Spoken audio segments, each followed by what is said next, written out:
Isang mapagpalang araw po sa ating lahat. Magandang araw po lalong-lalo na sa ating Panginoon.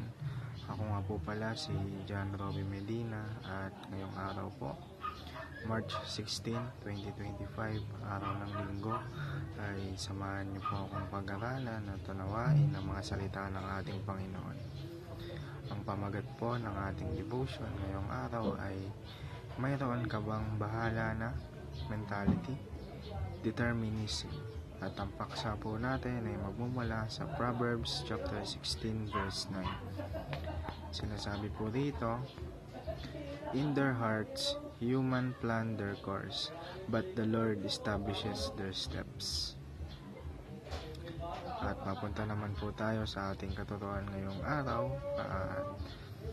Unang-una, the Bible teaches that God has a plan. Tinuturo po ng Biblia na may plano po ang Diyos sa buhay natin. At hindi tayo pababayaan ng ating Panginoon. Basta't manampalataya lang tayo sa Kanya.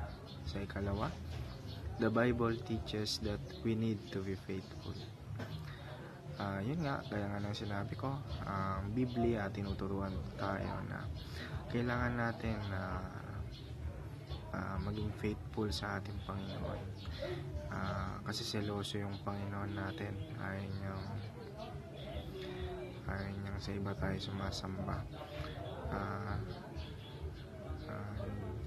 Ayaw niyang sa worldly things tayo sumasamba o sa mga makamundang bagay. Dahil mapapahamak lang tayo doon. Bagkus tinuturuan tayo ng Biblia na sumamba sa ating Panginoon. Dahil yun yung makakabuti sa atin. Ang Panginoon ang siyang gagabay sa atin.